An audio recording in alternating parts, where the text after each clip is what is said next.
galerinha, olha só. Última matériazinha a ser discutida, movimento circular uniforme. Eu ainda pretendo terminar isso nas próximas aulas. E pensem bem, tá, sobre o ocorrido. Eu sempre fui um cara extremamente filosófico. E quando eu descobri que o certo e o errado são criações humanas, eu em algum momento quase comecei a ser antiético. Eu era um cara extremamente filosófico, eu nunca aceitei nada porque é, tanto que a ideia de Deus, né? Eu ria da ideia de Deus, tá bom. Eles me contavam as ideias bíblicas, né? É idiota essa, parece. Mesmo desde criancinha eu comecei a ver que aquilo não me satisfazia. Meus pais, de certa forma, me deram apoio para raciocinar. Então eu tive uma mulher que cuidava de mim, a Edna, passou muitos anos cuidando de mim, ela era testemunha de Jeová. Então ela me mostrava os livrinhos, né, os filminhos de Sansão, eu adorava ver aquilo quando era criança. Mas como era um cara lógico e minha família não era muito religiosa, eles permitiam que questionasse o que era certo e o que era errado. E aí depois, quando a professora de filosofia lá no 7º ano, 8º ano, né, 7ª série antigamente, cutucou a gente, eu na hora me toquei, caramba, é criação humana, é só cultura então. Matar é errado e não matar é certo, porque a cultura humana foi desenvolvida desse jeito, poderia ser diferente. Em outras culturas não era assim. Caramba, a escravidão foi... Caramba, eu comecei a me tocar que tudo isso que a gente julga certo e errado, aquelas coisas que tu às vezes te indigna, fulano fez aquilo, que absurdo, né? Tudo isso são criações humanas. Não tem o certo e o errado, na verdade, é nós que inventamos isso. E aí, em algum momento, tu pode achar que... já que certo e errado é uma criação humana, foda-se. Foda-se, então vou burlar as regras. Não é bem assim, né, cara? Porque essa organização humana, ela foi feita para o bem maior, digamos assim, né? Ou seja, se eu pego um cara que teve uma vida filha da puta, os pais não amavam o cara, se drogavam, batiam na criança, pai alcoólatra, estuprou a criança. Tu acha que o quê? Essa criança vai nascer um anjo e vai começar a fazer o bem para todo mundo? Não, vai nascer um psicopata, assassino, estuprador. É só tu olhar, isso é estatística. Criança que foi estuprada, que foi maltratada, vai virar estuprador, vai virar sacana. Aí tu pega esse cara que foi vítima, né, cara? Um doente desse, ele não é doente porque ele quis, você é doente. Não, desde bebezinho sofria, passava fome, tomava porrada, foi drogado pela mãe porque a mãe usava droga, nasceu dependendo de droga, o médico teve que injetar cocaína no bebê para ele não morrer, tu sabia dessa, né? O bebê que nasce da mãe viciadaça, o médico tem que injetar cocaína na criança para ela não ter uma síndrome de abstinência e morrer. Tem que injetar álcool no bebê da mãe alcoólatra para o bebê não morrer. É uma coisa assustadora, o médico tem que drogar a criança para a criança não morrer, você sabia dessa? É uma coisa assustadora. Aí nasce essa criança, vira um doente, um psicopata, aí vem a sociedade e fala, tu é um doente, tranca-fio, cara. Porra, se tu for pensar, cara, é uma injustiça do cão. O cara já nasceu na injustiça, só se for. E nós aqui de fora estamos olhando o quê? Estuprador, bandido, prende. Enquanto que o político, que aquele sim é um bandido, tu vai passar na tua rua, tu vai tirar foto com ele, bota no Facebook, meu orgulhoso. Meu Deus! Tu tá cego, cara, tu tá doente, tu não tá enxergando nada da verdade. Né? A gente tá indo contra o bandidinho de galinha, que é um coitado, que é vítima da sociedade, e estão abraçando os bandidos de verdade, que nasceram de família berço de ouro. Muitos dos bandidos, filhos da puta, que hoje estão administrando o nosso país, tiveram uma história muito parecida com a tua. Eram de famílias boas e eram os bandidinhos da sala.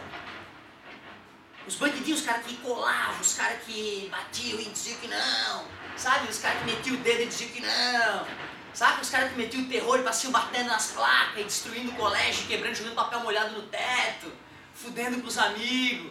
Então tu vê, esses caras é que viraram os políticos atuais, muito parecido com a história de alguns de vocês. Tu vê que viagem a situação que a gente se enfiou, cara. Eu sempre senti um clima estranho aqui, entendeu? Devido a uma situação desde o começo. Mas eu não imaginava ser roubado por vocês os 45 do segundo tempo desse jeito. Mas pode ter certeza, a galera vai ser punida de um jeito homérico. Homérico. Eu não vou falar com a Nilce, não vou precisar falar com ninguém. Porque eu e tu, cara. Entendeu? entendeu? Eu e tu, e a galera do mal tava precisando. Sei lá, que vai dar problema. Tu mostra o vídeo pro teu pai, tá? Tu já chama o advogado, já mostra, pai, o que nós vamos fazer porque o cara quer me reprovar. O cara quer me reprovar. Não é que eu quero, né, cara? É tu se reprovou se tu for pensar, né? Então tu pensa nisso, cara. A choradeira vai ser grande. Agora vamos lá. Oh! Esse é meu parceiro, desculpa aí, cara, me empolguei. Ó, o negócio é o seguinte, movimento circular uniforme. Eu acho que a melhor maneira de tu pensar nisso é uma barbantezinha, uma pedrinha, e tu fica girando. Tu vê, ó, só eu estar fazendo isso aqui com o punho, ó, já não é um movimento circular uniforme. Porque aí não vai ser um círculo perfeito, deveria deixar a mão parada, perfeitamente parada. Aí a corda esticada giraria, formando um círculo perfeito. Quem olhasse de cima, veria mais ou menos isso. Primeira pergunta fundamental do movimento circular uniforme. Soltei, cortei o barbante. Para onde que a pedra vai? Perpendicular. Faz ângulo de 90 graus. B, né? Por isso que se eu tiver lá com a antiga funda, que é o que eles usavam para caçar, né? Se eu quiser acertar o passarinho que está naquela parede, eu tenho que soltar o barbante quando ele estiver aqui, né? Concorda comigo? Se tiver naquela parede o passarinho, eu solto o barbante aqui, ó.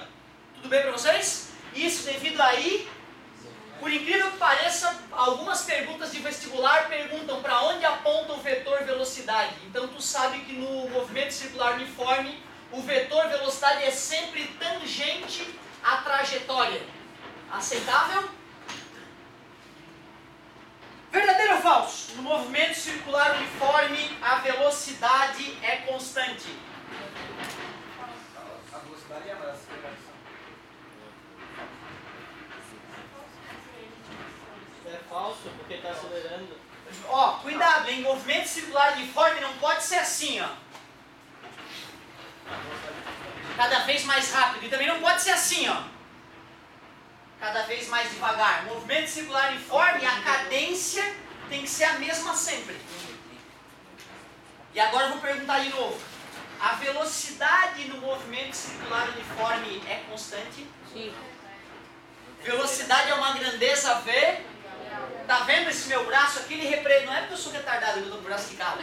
É para te mostrar que a velocidade está mudando a cada instante, apontando para ela, apontando para ele, apontando para ela, apontando para ela. O vetor velocidade está mudando, não tá? Se o vetor velocidade está mudando, é porque a velocidade não é constante. Essa é a pegadinha mais famosa, porque toda hora que a gente falava em uniforme até a aula de hoje era velocidade constante, né? Aqui não. Movimento uniforme, a velocidade não é constante, porém o módulo da velocidade é constante. Tudo bem para vocês? Cuidado, hein? Então a primeira pegadinha mais famosa dos vestibulares de MCU. 01 da UFSC. No movimento circular uniforme podemos afirmar que a velocidade é constante. Falso. Que o módulo da velocidade é constante. Verdadeiro. Então primeira pegadinha. Tu aceita que o movimento circular uniforme é uma coisa repetitiva? Tudo que se repete nessa vida, a gente usa as palavras frequência e período para conversar sobre isso. Frequência e período. Com que frequência tu faz aulas de línguas estrangeiras? Ah, eu faço 2 vezes por semana. É uma resposta aceitável, né? Com que frequência tu vai pra balada? Ah, eu vou pra balada 4 vezes por mês. Tudo bem? Que período tu estuda? Ah, eu estudo das 7h30 ao meio-dia. Que período ficou fora do país? Ah, eu fiquei fora do país por 3 meses. Toda vez que eu pergunto uma frequência para alguém, com que frequência tu faz tal coisa? Ela diz quantas vezes ela fez a coisa num certo período. Toda vez que tu pergunta, quanto período tu fez tal coisa? Ela vai te responder um tempo. Aqui é a mesma coisa. Frequência no movimento circular uniforme é quantas voltas o objeto deu em uma unidade de tempo. No carro do pai de vocês tem lá, né, nos instrumentos, RPM, no contagiro, né? O que é aquele RPM? Rotações por minuto. Então o carro está lá com o motor rodando um pouquinho, 800 RPM, certo? 800 rotações por minuto o carro está dando. acelera bastante, vai para 6.000 RPM, quer dizer que o motor está dando 6.000 voltas em 1 minuto. 1 minuto não tem 60 segundos? 6.000 voltas dividido para 60, 100 voltas a cada segundo. O motor gira 100 voltas em 1 segundo. Caramba, assustador, hein? Frequência, o que é frequência? Número de voltas por unidade de tempo. RPM está no sistema internacional, rotações por minuto? Não, né? Seria RPS, rotações por segundo. Para puxar o saco de um grande cientista, a gente chama isso de Hertz. Aliás, não custa falar, né? Vocês já escutaram falar que a nossa rede elétrica tem uma frequência de 60 Hz? Significa que na tomada a corrente elétrica ela vai e volta 120 vezes por segundo. A corrente elétrica não está fluindo de um lado para o outro constantemente. Ela fica indo e voltando. Como a corrente elétrica vai e volta no fio, é um fenômeno repetitivo. E como é um fenômeno repetitivo, tem período e tem frequência. E a frequência da nossa rede elétrica aqui no Brasil é 60 oscilações por segundo. 60 Hz. Eu descobri isso muito cedo. Quando vim morar em Florianópolis, no segundo ano do ensino médio, comprei um despertador. Já que minha mãe não ia mais me acordar para ir para aula de manhã. 16 anos. E é muito bom, né? O cara ter responsabilidade de adulto já aos 16 anos. Limpar o próprio banheiro, esfregar a prova privada. O Guri vai aprender a não mais mijar em pé. Sabe que vai ver que é uma porquindade mijar em pé, que mija o mundo. E aí quando ele esfrega a prova privada, ele amadurece, sabe, mãe? Então o seguinte, eu vim para Florianópolis, fui no camelódromo, comprei um despertador. E fui para casa, botei na tomada, amanhã eu vou despertar tranquilaço. Deu 5 e pouco da manhã, pé, meu Deus, o que é isso? Até eu entender. Eu estava vestido para o colégio na hora que eu vi que aquela porcaria me acordou muito antes do que deveria. Na outra noite eu regulei de novo o relógio e 5 e pouco da manhã. Fiquei indignado, né? Olhei atrás do relógio, tinha um botãozinho, 50, 60. E estava no 50. Eu, vou botar no 60 para ver o que dá. Achei que ia ligar na tomada e explodir. E aí ele ficou normal lá. Botei para despertar, no outro dia ele despertou no horário certo. Como ele é construído no Paraguai, aquele reloginho, né? Camelódromo. Ele vem com uma frequência para operar numa rede de 50 Hz, 50 oscilações por... Eu não sei se tu sabe, mas o aparelho que mede tempo na tua casa, ele mede o tempo com o saculejar da rede elétrica. Se a rede elétrica saculejar mais rápido ou mais devagar, teu relógio adianta ou atrasa. Olha que legal. Como o meu relógio estava com o botãozinho em 50 Hz, mas eu engatei ele na tomada em... A rede elétrica saculejando um pouco mais rápido do que ele imaginava, acabou contando a passagem do tempo mais rápido e me acordou de madrugada 2 vezes, safado do relógio. Então não se esquece, vai comprar um relógio fora do país, tem que ver se tem um botãozinho de 50 e 60 Hz, senão nem compra. Porque tu vai chegar aqui e o teu relógio vai ficar adiantando e tu não vai entender por quê. Você sabe quando dá apagão ou algum negócio desse tipo, a hora pode vir mais adiantada ou mais atrasada? Repete, por favor. Quando dá um apagão, o sinal vai sumir, né? Pois então, esses aparelhos que medem o passar do tempo, como ele não pode confiar 100% na rede elétrica, ele tem uma bateria interna. Quando a rede elétrica falha, ele começa a medir o tempo por ele. E aí depois, na hora que a rede elétrica entra, ele vai recarregar a bateria interna dele e voltar a medir com o ciclo da rede elétrica. Mas vai acontecer isso também, entendeu? Do relógio poder adiantar ou atrasar, dependendo do tempo que a rede elétrica fica desligada. Pode acontecer. Tem tomada de 50 Hz aqui. Tu teria que fazer isso acontecer. Tá? Dá para tu pegar usar aparelhos eletrônicos para poder mudar a frequência de oscilação da rede elétrica. Daria para fazer, certo? Na prática ninguém faria isso. Eu lembro que uma vez teve um cara, o pai do meu primo, ele veio do Rio de Janeiro para cá. E lá era 110 volts. Ele ia ter que trocar todos os eletrodomésticos da casa. Ia custar uma baba. O que ele fez? Ele comprou 2 transformadores gigantes desses de poste e colocou na casa dele. Tinha uma única casa em Mituba que era 110 volts. Todo o resto da cidade era 220. Dá para fazer. Mas às vezes, naquela época valia, era economicamente inviável o contrário. Hoje está tão barato eletrodoméstico, eu acho que fazer a instalação de uma casa de 10 volts custaria mais dinheiro do que tu comprar os aparelhos novos, que hoje são mais acessíveis. E falando de hertz, assim, então o que significa, por exemplo, um computador ter 3.2 GHz? Ah, que pergunta bonita! Que pergunta bonita! O computador, ele também pulsa corrente elétrica pelos fiozinhos dele. Cada vez que a corrente elétrica pulsa uma vez, ele tem a capacidade de fazer um cálculo matemático. certo? Ou seja, o computador lá tem uma frequência, o clock que a gente chama, né, o relógio interno dele, oscila em 3,2 GHz, certo? É 3,2 vezes 10 na 9 Hz. Seria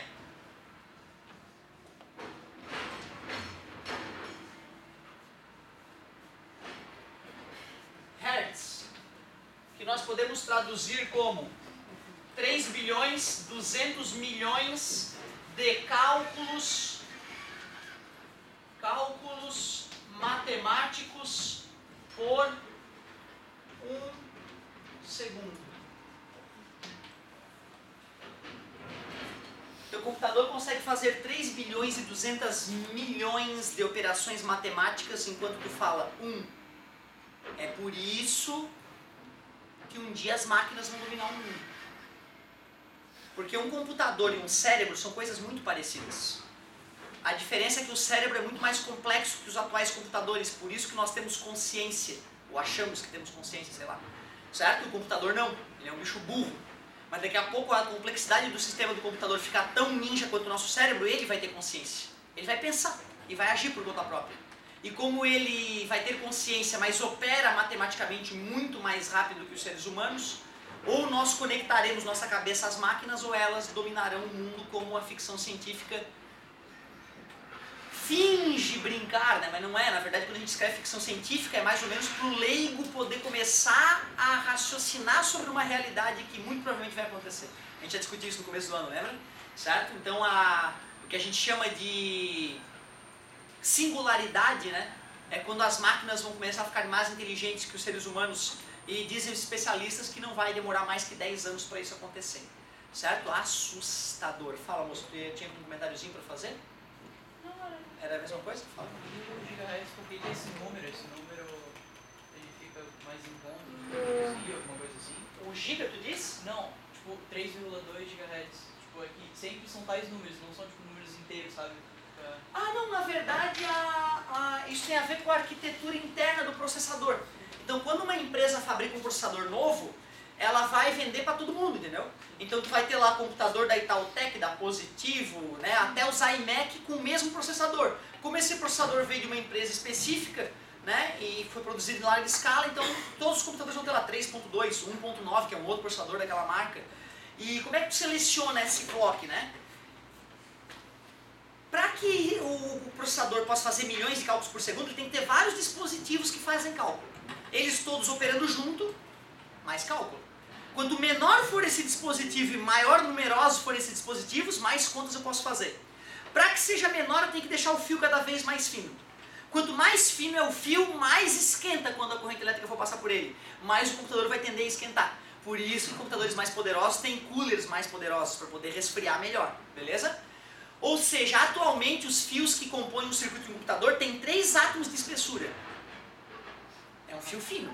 Tem um átomo, ou 3 átomos. É um fio de 3 átomos de espessura. O limite vai ser quando for um átomo. Ou seja, nós estamos muito próximo do limite técnico dos computadores atuais. Nós vamos precisar de uma nova tecnologia para computadores mais rápidos ainda. Ou seja, o engenheiro vai lá e vai testando. Vamos fazer um overclock. Pega isso aqui e vamos botar com 6 GHz. Dane-se. Aí frita. Puta, não deu.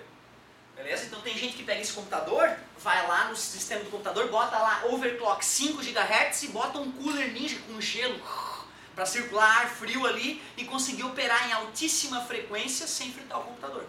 Mas aí tu está sobrecarregando a máquina, né? Então por isso que a chance dela queimar vai ser um pouco maior. Então é técnico mesmo esse cálculo. Qual é a diferença e semelhança de Hertz e volts? Bacana. Tu vê, na verdade, o que é 220 volts? 220 volts significa que a cada 1 coulomb de carga que atravessa a tomada, eu ganho 220 joules de energia. É isso que significa 220 volts. 220 volts diz quanta energia eu vou conseguir da tomada a cada 1 coulomb de carga que flui através dela. Então o potencial elétrico, 220 volts, é uma quantidade de energia por unidade de carga. Enquanto o Hertz é só a frequência de oscilação de algo. Beleza? Só a frequência de oscilação. Então são grandezas físicas bem distintas. Pessoal, se eu te aviso que frequência é o número de voltas por unidade de tempo, período é justamente o inverso. É um tempo para completar uma volta. Não entendi, professor. Deixa eu te mostrar um exemplo, então, para a gente já se aproximar do fim da nossa aulinha. Uma questão famosa para a gente cobrar, de período e frequência é a seguinte, ó. A roda de um carro executa 8 voltas em 2 segundos. Calcule o período e a frequência. O símbolo do período é o tesão. Uma roda de carro executa 8 voltas em 2 segundos. Calcule o período e a frequência. O meu professor de física no segundo ano de ensino médio foi o Taírson, que continua dando boas aulas aí na região. Eu lembro que nessa época ele falou o seguinte, ó, galerinha, período é só pegar o tempo e dividir pelo número de voltas, enquanto frequência é só pegar o número de voltas e dividir pelo tempo. Período é igual a tempo dividido pelo número de voltas e frequência é o número de voltas dividido pelo tempo. O problema...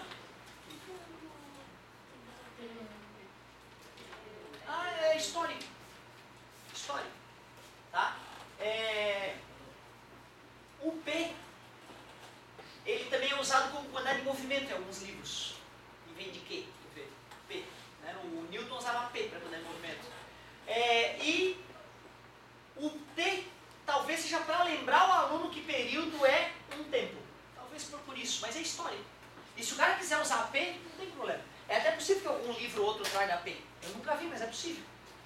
Ô galerinha, se eu te fornecer essa fórmula, eu estaria sendo injusto com vocês, porque no vestibular tu não vai ter ela. E usar aquela fórmula é ridículo. Pô, é só pegar o tempo e dividir pelo número de voltas. Ou pegar o número de voltas e dividir pelo... Isso não é saber física, saber usar uma fórmula dessa. O legal é o cara lembrar, peraí, período é quanto tempo demora para dar uma... Se deu 8 voltas em 2 segundos, para dar uma volta é T. Aí tu faz uma regra de 3 tosca. É isso que eu quero que tu saiba fazer. Uma regra de 3 pura e simples. 1/4 ou 0,25 segundos. Peraí, o que é frequência mesmo? É o número de voltas que dá em 1 segundo. Se deu 8 voltas em 2 segundos, em 1 segundo dá F voltas, é a frequência. Cruz credo, 2F igual a 8 sobre 2, frequência deu 4 Hz. Mas tem vezes que dá para deduzir assim também de cabeça, né? O que eu quero te dizer é que se o cara não sabe fazer uma regra de 3 como essa, se eu botar números difíceis, o cara já não faz, entendeu? Ele pode se complicar. Mas tu vê, se o cara treinar bastante e usar essas fórmulas bastante, aí tudo bem, não vai precisar ter a fórmula, ele vai ter feito já um monte de vezes, ele vai lá, faz a divisão e acabou. Eu estou te mostrando o que eu acho mais seguro, entendeu? O aluno entender o que é período de frequência e saber fazer uma regra de 3. Vocês devem concordar comigo, então, que o período é o inverso da frequência. Concorda comigo? Dá para enxergar isso? Ou, se tu preferir, a frequência é o inverso. Uma dessas duas fórmulas geralmente aparece no vestibular. Então, até agora eu só te mostrei muito pouca coisa. Te falei que o movimento circular uniforme, o módulo da velocidade é constante. Quer dizer que não pode acelerar e nem pode diminuir. Te falei que a velocidade é sempre tangencial à trajetória. E te comentei que, assim como todo fenômeno repetitivo, tem frequência e tem período. Número de voltas em uma unidade de tempo, tempo em uma volta. Agora olha só que bonita a continuação da matéria. O que é velocidade, lá do mestre Galileu? É pegar a distância que o cara andou e dividir pelo... Qual é o tamanho de uma volta, hein, galera? Como é que a gente calcula o tamanho de uma volta completa se o raio era R? 2πr. O tamanho de uma volta, 2πr. E como é que é o nome do tempo para completar uma volta? Parabéns! Aceitam então que fazer 2πr sobre tesão é calcular a velocidade do cara dando volta? Eu peguei a distância de uma volta e dividi pelo tempo de uma volta, distância sobre tempo. Honesto? E dividir pelo período é o mesmo que multiplicar pela frequência, já que 1 é o inverso do outro. Oposto é um sinal trocado, né? Inverso é decapotado. Show de bola. Essa velocidade é chamada linear ou escalar. Porém, tem um outro tipo de velocidade que aí sim é novo para vocês, que é a velocidade angular. Olha o nome dela, cara. Adivinha o que ela mede com o passar do tempo? Ângulo, né?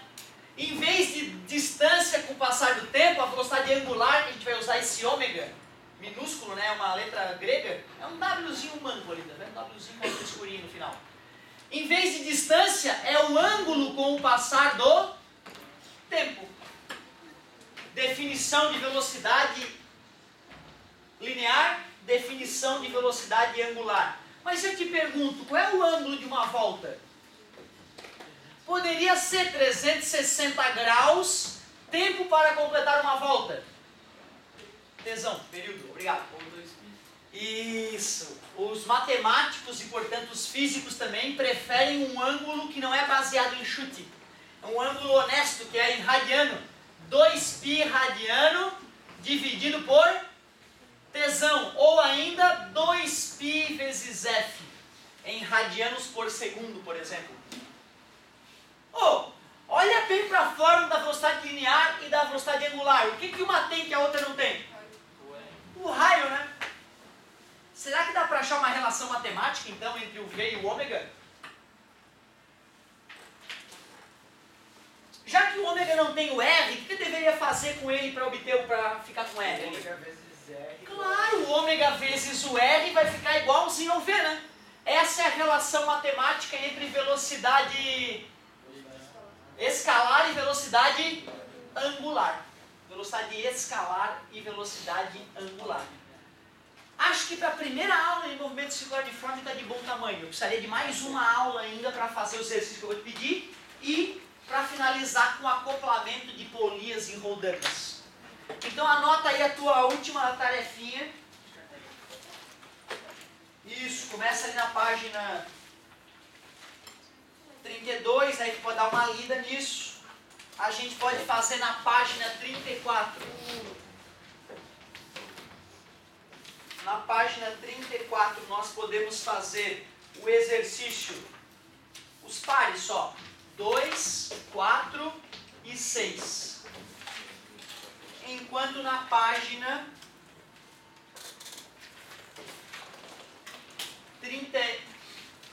36 dá pra gente fazer o 1 e o 3, que é os ímpares, para equilibrar a sorte, azar, fazer só par ou só ímpar. E na página 38, 1, 2, 3, 4, eu só vou querer o 1. 6 questõezinhas. Aí vai faltar um último comentário para eu estar feliz aí. Professor, como é que é o nome daquele W mesmo? Ômega, velocidade angular. É isso, galerinha. Muito obrigado. Vamos pensar sobre o ocorrido hoje. Tem 2 minutinhos para dar uma respirada.